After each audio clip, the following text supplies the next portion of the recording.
Arrival at the mansion, in the heart of a foreign land, where the wind whispered ancient secrets and the trees seemed to hold forgotten memories, stands an imposing mansion, shrouded in mystery and abandonment. The Almeida family, looking to start over after difficult times, crossed the rusty gates of that house that seemed like something out of a dream or an old nightmare. Lucas, the young man who one day knew the light and now lived immersed in the darkness of blindness, felt the weight of change on his shoulders. Every step he took on the cold, damp floor of the mansion sent shivers down his spine, as if he were stepping into the very essence of the unknown. Darkness was his constant companion, an impenetrable veil that separated him from the visible world. But there, in that ancient place, something different manifested itself. Although his eyes were dim, Lucas felt the presence of something beyond the tangible, something that others could not perceive. It was a visceral feeling, a deep connection with the shadows that inhabited that house. The whispers from the walls, the distant echoes that reverberated through the corridor, everything seemed to speak to his soul, which now saw beyond the limits of the physical. Upon entering the mansion, Lucas experienced a new perception. The old memories of the house seemed to dance around him, as if they wanted to be seen through his blind eyes. His parents and siblings, oblivious to what was happening, explored their new home with enthusiasm, while Lucas felt pulled by an invisible force, a dark curiosity that grew within him. So, in the silence of the first night, as the Almeida family found rest in their new quarters, Lucas realized that his journey was just beginning.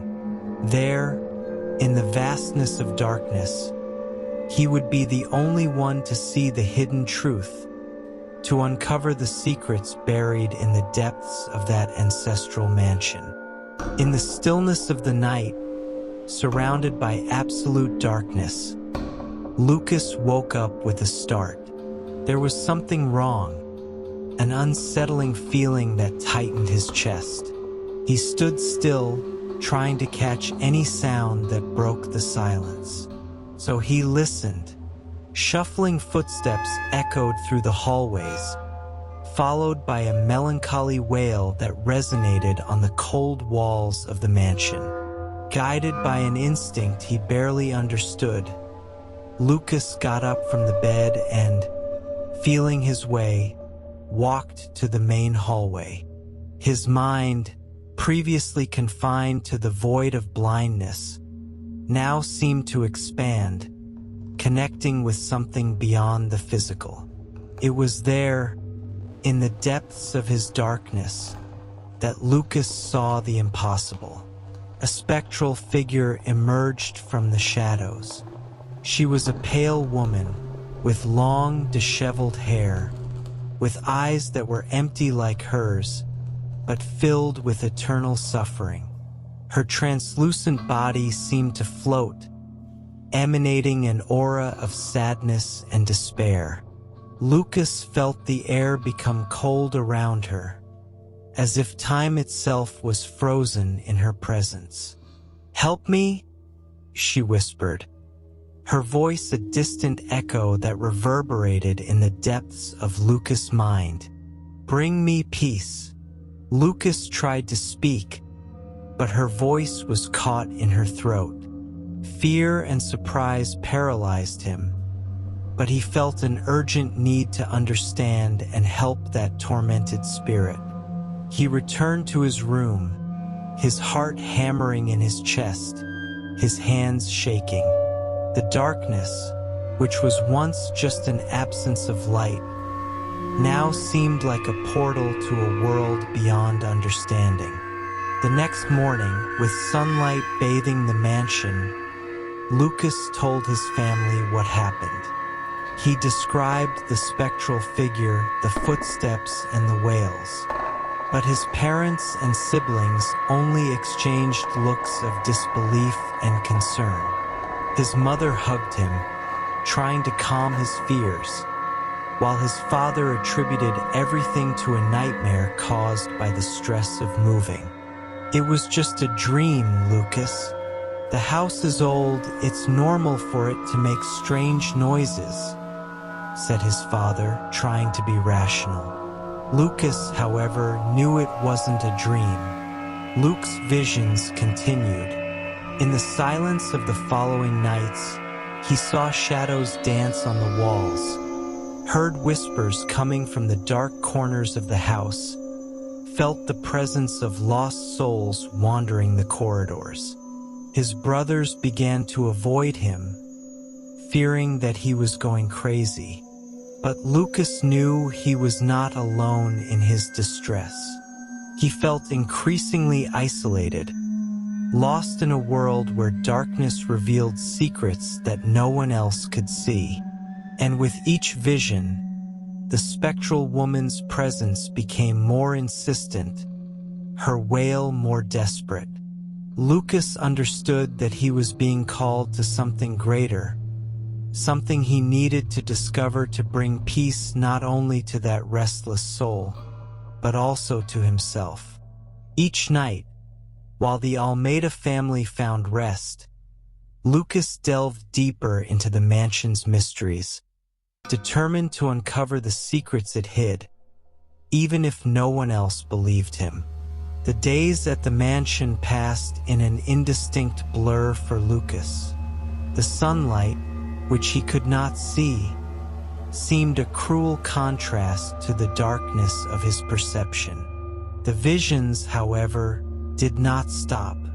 He saw shadows dancing on the walls, heard whispers that seemed to come from the very heart of the house, and felt the presence of lost souls wandering the ancient hallways.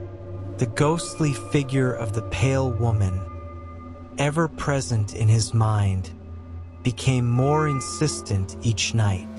His brothers began to avoid him, their once shared laughter now turning to whispers of worry and fear. His parents, although loving, were also increasingly skeptical and concerned about Lucas's mental health. But he knew he wasn't crazy. Something very real was happening in that mansion, and he was the only one who could see it. Desperate to prove the truth and find a solution, Lucas decided to explore the house further. Following the murmurs and laments that only he could hear, he found an old attic filled with dust and cobwebs. There, among forgotten boxes and covered furniture, he found an old diary, its pages yellowed with age. The diary belonged to a woman named Isabella, who had lived in that mansion many years ago. The words written in faded ink told a story of pain and suffering. Isabella had been locked in the mansion by her jealous husband, condemned to live and die there, consumed by loneliness and despair. Her spirit, unable to find peace, now roamed the house, seeking redemption. With a heavy heart, Lucas understood the connection he had with Isabella. Her blindness was not a curse, but a gift. He was chosen to free Isabella from her eternal torment. The words in the diary guided him, giving him instructions on how to perform a ritual to bring peace to the restless spirit. Following the instructions meticulously, Lucas looked for an old portrait of Isabella, hidden behind a false wall in the main hall. The painting, framed in worn gold, showed a woman of melancholic beauty, with eyes that seemed to reflect infinite pain. With the portrait in hand, Lucas prepared the ritual, reciting the words written in the diary, asking for peace for Isabella's restless soul. He felt an energy pulse around her, an invisible force that seemed to answer her prayers. The mansion, which had previously been immersed in an oppressive atmosphere, seemed to breathe with him, as if awaiting the moment of release. As Lucas performed the ritual, he heard Isabella's voice, clearer and more distinct than ever. "Thank you, Lucas," she whispered, her voice full of gratitude and relief. "You brought me the peace I longed for." From that moment on, Lucas felt a change in the house. The shadows receded, the whispers ceased, and the oppressive presence disappeared.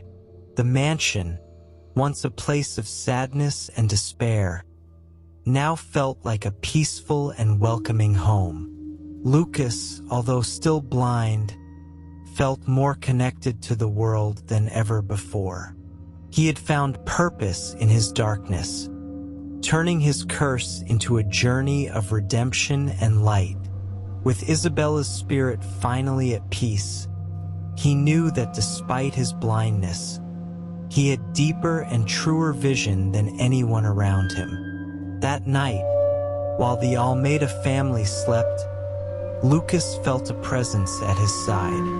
It was Isabella, but this time, her spectral figure was calm, her eyes full of gratitude.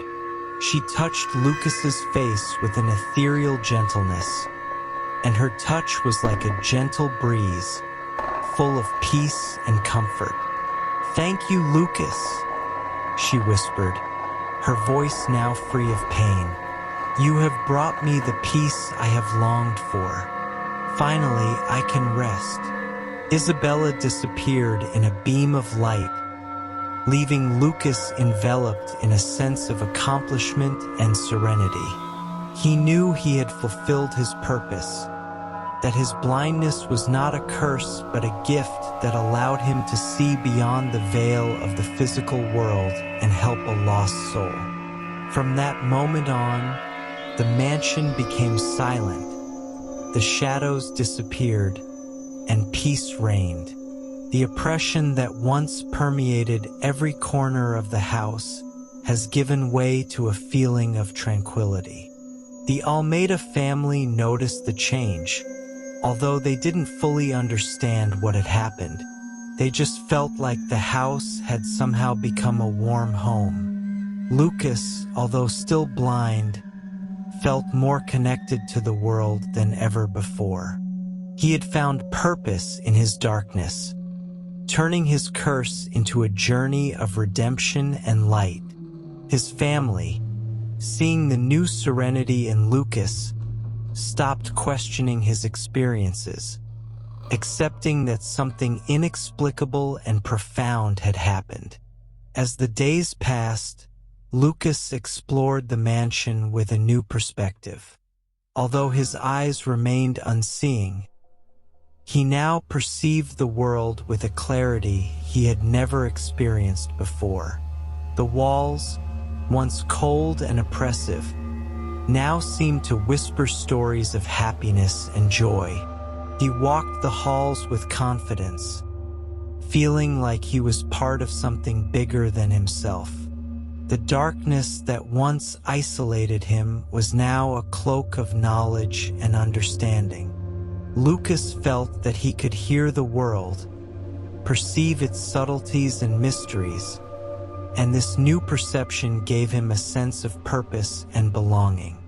He began to help his family in new ways, guiding them through the knowledge gained through his experiences, becoming a pillar of strength and wisdom. The house, now free from the shadows of the past, flourished.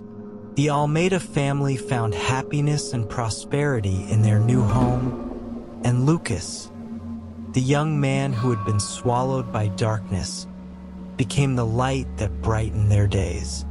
He understood that true vision did not depend on the eyes, but on the heart and soul. Thus, in the vastness of darkness, Luke found his redemption. He turned his curse into a gift, his blindness into a new way of seeing the world. And with Isabella's spirit finally at peace, he knew he had fulfilled his destiny, bringing light where before there was only darkness.